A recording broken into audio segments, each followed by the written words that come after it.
Serah nettoyait la chambre d'hôtel lorsqu'elle a soudainement entendu un bruit étrange dans la chambre voisine. Elle est allée frapper à la porte et a vu que personne ne l'ouvrait, alors elle a utilisé la carte d'employé pour ouvrir la porte et entrer. En entrant dans les toilettes, Serah a trouvé quelqu'un qui s'évanouissait, et cette personne était la grand-mère de Selim. Elle appela précipitamment une ambulance, puis appela Selim. Selim est immédiatement allé à l'hôpital, lui a dit le médecin. Sa grand-mère a eu une crise cardiaque alors elle s'est évanouie, mais elle est stable maintenant. À ce moment-là, les soucis de Selim avaient disparu et son père est également allé à l'hôpital. Lorsque le père et le fils se sont rencontrés, ils étaient emplis d'une odeur de poudre à canon. À ce moment, la grand-mère prit la parole pour arrêter la dispute. Selim, ne sois pas grossier avec ton père. Depuis la mort de sa mère, sa grand-mère est celle qu'il aime le plus. Selim écoute toujours les paroles de sa grand-mère. Après le départ de Selim, Madame Bérin dit au père de Selim, « Vous devez immédiatement vous excuser auprès du garçon et lui demander pardon. » Parce que maman l'a dit, le père de Selim a également dit, « Je ferai tout ce que tu dis. » Serah se rend ensuite à l'hôpital. Après avoir appris que la grand-mère de Selim va bien, elle a l'intention de rentrer chez elle. À ce moment-là, le père de Selim a proposé de le laisser la ramener à la maison. Mais lorsqu'il est arrivé à la maison, il vient de rencontrer la mère de Serah qui revenait d'acheter de la nourriture. Deux ex-amants se retrouvent dans une telle situation. Mais ils se sont juste regardés sans dire un mot. Mais ensuite la mère de Serah s'est fâchée contre elle. Serah ne comprenait pas pourquoi sa mère était en colère. Serah lui raconta le séjour à l'hôpital de grand-mère Selim.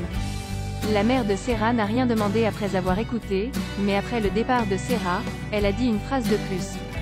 Par l'arrangement du destin, après tant d'années, nous nous retrouvons de cette façon. Il s'est avéré que dans le passé, la mère de Serah et le père de Selim en étaient venus à discuter de mariage, mais avaient été séparés par le grand-père de Selim. C'est pourquoi la mère de Serah veillait toujours sur la famille de Selim. Même après que la famille ait eu des problèmes, le père de Selim est allé voir la mère de Serah pour les aider, mais elle a toujours refusé. Elle pensait qu'à l'avenir, elle n'aurait plus aucune relation avec cette famille. Mais de façon inattendue maintenant sa fille aime le fils de ce type. Elle ne pouvait que jurer dans son cœur que s'il osait blesser sa fille, elle ne les laisserait pas seuls cette fois. Et maintenant, le père de Selim a pu trouver le numéro de téléphone de la mère de Serah, mais il a hésité à appeler. Il était clair qu'il ne semblait pas être en paix dans son cœur. Cette nuit-là, il retrouva Selim, reconnut sincèrement son erreur et demanda pardon à son fils. « Ne me regarde pas comme ça, si j'ai fait une erreur, je dois m'excuser auprès de toi. Tu es très important pour moi, mais je ne sais pas comment l'exprimer, encore moins quoi dire, je ne trouve pas de moyen de l'exprimer. Quoi qu'il en soit, depuis qu'ils l'ont dit, la relation entre les deux n'est plus aussi mauvaise qu'avant. » Un jour, le père de Selim prépare une fête de famille et dit à sa fille d'appeler Selim et Serah chez eux pour le dîner.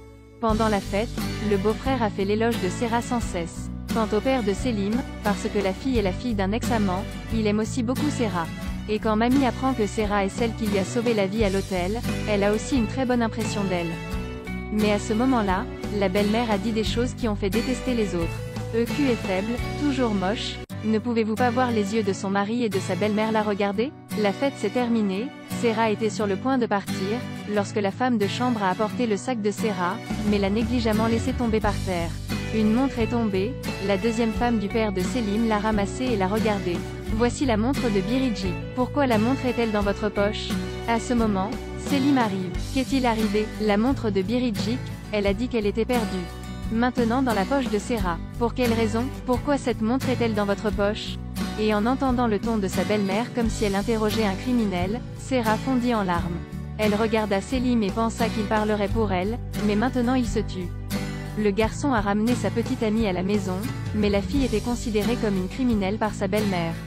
Tout à l'heure, la montre de Biricik est tombée du sac de Serah. Mais elle ne savait pas pourquoi cette montre était dans sa poche. Elle ne savait pas comment l'expliquer, et les regards étranges de chacun faisaient piétiner son estime de soi. À un moment où Serah ne savait pas comment, Selim a finalement pris la parole. Il a dit qu'il avait mis la montre dedans. « Puis-je le mettre dans votre poche? Je l'ai ramassé par accident et je l'ai mis dans ton sac. » Et ces mots ont aidé Serah à sortir de sa situation difficile. Le malentendu a été dissipé et le père de Selim s'est excusé auprès de Serah et a dit à la fille de ne pas trop s'inquiéter de ce qui s'était passé plus tôt.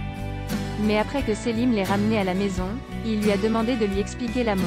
« N'as-tu pas dit que tu l'as ramassée et que tu l'as mis dans ma poche? » « Oui, je dis ça parce que je ne veux pas que tu sois gêné devant tout le monde. » Serra comprenait maintenant que Selim avait dit ça tout à l'heure pour qu'elle ne soit pas gênée devant sa famille, maintenant il voulait qu'elle s'explique. Cela lui fit penser qu'il ne lui faisait pas confiance et, pendant un instant, Serra fut furieuse. Tu es si diabolique. Je pensais que tu étais un homme. Selim voulait qu'elle se calme, mais pour l'instant, Serra était en colère et n'écoutait pas.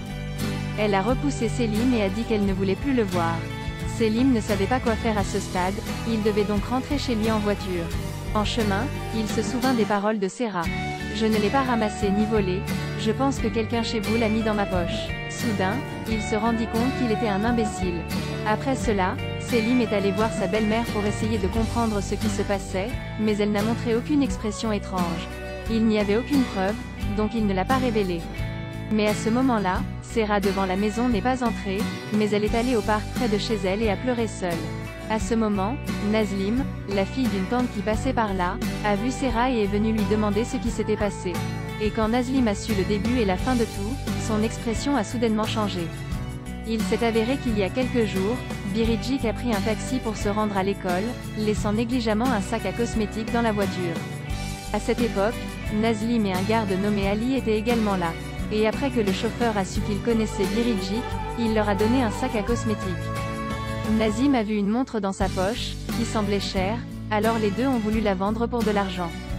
Ali ne savait pas où le vendre, alors il l'a apporté à Asena, la belle-mère de Selim. Il s'est avéré qu'Ali était le frère cadet d'Asena.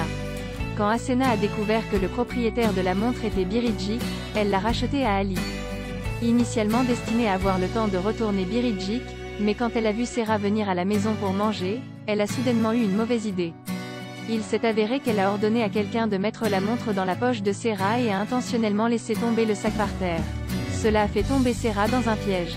Et quand Nazlim a entendu l'histoire, elle a su que quelqu'un voulait faire du mal à Serra, elle ne pouvait pas rester assise et regarder. Puis elle a trouvé Ali et a demandé à qui il avait vendu la montre. Et quand Nazlim a appris que la sœur d'Ali était la belle-mère de Selim, elle a tout compris. Elle a ensuite raconté cette histoire à Barbar, le patron gangster du quartier. Barbar a toujours considéré Serra comme une sœur, il ne laisse pas les autres la harceler. Il a donc demandé à Nazlim d'appeler Selim. Dans le même temps, la mère de Serra a également découvert tout. La mère de Serra a estimé que sa fille avait souffert d'un tel ressentiment dans cette maison qu'elle a décidé d'aller personnellement voir le père de Selim pour parler.